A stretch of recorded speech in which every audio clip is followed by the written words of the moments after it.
Share market में काम करने वाले हीराचंद अपनी पत्नी को आवाज लगाते हैं, अरे देखो बेटी के लिए एक अच्छा रिश्ता है। क्या कहा? पिताजी मेरे लिए रिश्ता आया है? अरे पिताजी, अगर कोई अमीर घर का लड़का हुआ तभी मैं शादी करूंगी, मैं किसी गरीब लड़के से शादी नहीं करूंगी। आप तो जानते ही हैं कि मुझे शानो शौकत से रहना बहुत पसंद है, मेरे बहुत ज़्यादा खर्चे हैं। अरे बेटी, लड़के के पास एक बहुत बड़ी कोठी है और वो एक मैनेजर की पोस्ट पर काम करता है, उसकी सैलरी भी 1 लाख रुपए है। और ये देखो, मेरे पास तो उस लड़के की फ़ोटो भी है। तभी उसकी छोटी बहन देखती है, अरे दीदी ये तो लड़का बहुत सुंदर है। हाँ हाँ होगा, दिखाना ज़रा। और वो भी लड़के की फ़ोटो देखकर उसे पसंद कर लेती है। इसी तरह थोड़ा सा समय गुजर जाता है और थोड़ा समय गुजरने के बाद उसकी शादी उस मैनेजर लड़के से हो जाती है और सेठ उसकी शादी में बहुत ज़्यादा कर्ज उठा लेता है। जैसे ही वो अपने ससुराल के महल में पहुंचती है, वहां बहुत ही शानो शौकत से रहती है। वो बिल्कुल आलीशान ज़िंदगी जीती है, उसके पास पहनने के लिए बहुत सारे कपड़े हैं, क्लब में जाती है। और इधर समय गुजरने के साथ साथ उसके पिताजी की तबीयत भी अब खराब रहने लगी है। पंडित जी एक साधारण लड़की का रिश्ता उसकी दूसरी बेटी के लिए लेकर आते हैं। उसे शेयर मार्केट में भी बहुत नुकसान हुआ है और अब उसकी तबीयत भी खराब रहने लगी है। तभी वो अपनी छोटी बेटी मीनाक्षी को बुलाकर कहता है, मीनाक्षी बेटा मुझे माफ़ कर देना, मैंने साक्षी की शादी बड़े धूमधाम से की है, लेकिन तुम्हारी शादी करने के लिए मेरे पास ज़्यादा कुछ नहीं है। एक साधारण से लड़के का रिश्ता आया है, अगर तुम शादी के लिए हाँ कर दो तो मैं वहाँ पर शादी कर दूँगा, क्योंकि उस लड़के को शादी में कोई ज़्यादा दहेज नहीं चाहिए। जल्द ही मीनाक्षी की शादी उस लड़के से हो जाती है। उसका एक कच्चा सा घर है। जैसे ही वो उसके घर में पहुंचती है, उसका पति उसकी खुद ही स्वागत की तैयारी करता है और कहता है कि मेरा तो ये एक कच्चा सा घर है, तुम्हारे घर जैसा नहीं है कि तुम्हें बुरा लग रहा होगा। अरे नहीं नहीं, मेरे पिताजी ने मुझे सब कुछ पहले ही बताया, हम अपनी मेहनत से इस कच्चे घर को पक्का घर भी बना लेंगे।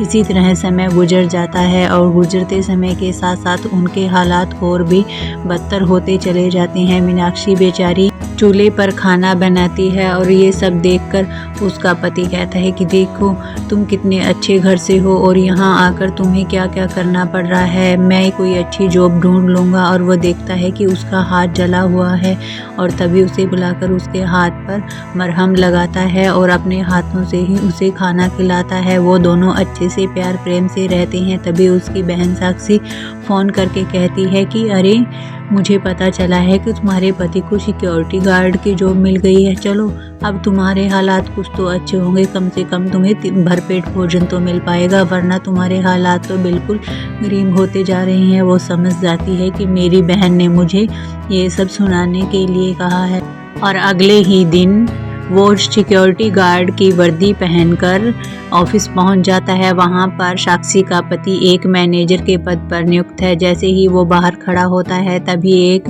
डिलीवरी बॉय आता है और वो कहता है कि ये मालिक के लिए है, मालिक ने इसे मंगाया है। तभी वो डिलीवरी का पैक लेकर मालिक के पास पहुंचता है और कहता है कि मालिक आपने कुछ खाना ऑर्डर किया था। अरे हाँ, आप बाहर का खाना क्यों खाते हो?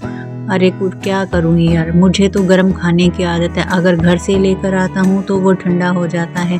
पता नहीं क्यों मुझे तो कुछ भी खाना बिल्कुल भी पसंद नहीं आ रहा है, देखता हूँ आज ये खाना मुझे कैसा लगेगा। ठीक है साहब जी, और ये कहकर वो वहाँ से चला जाता है।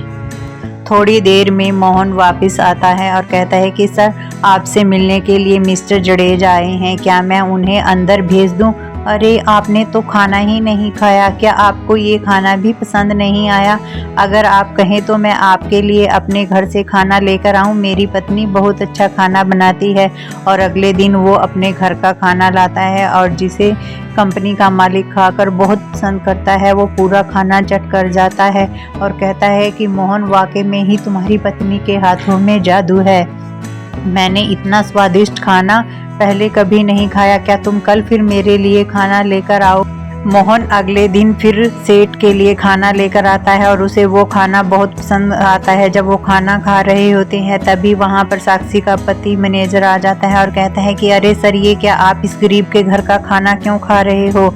अगर आपको घर का खाना ही खाना था तो आप मुझे बोल सकते थे, मैं आपके लिए घर से खाना बनवा कर लाऊंगा। ठीक है भाई, बनवा लाना।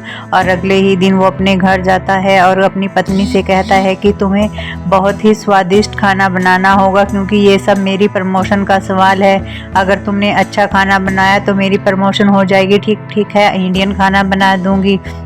और वो खाना लेकर जाता है, लेकिन कंपनी के मालिक को खाना बिल्कुल भी पसंद नहीं आता। वो एक निवाला खाकर वो भी मुंह से निकाल देता है। कहता है कि तुम्हारे घर का खाना इतना अच्छा नहीं है मोहन, तुम ही मेरे लिए खाना लेकर आओ और अपनी पत्नी से कहना टिफ़िन सर्विस चालू कर दे।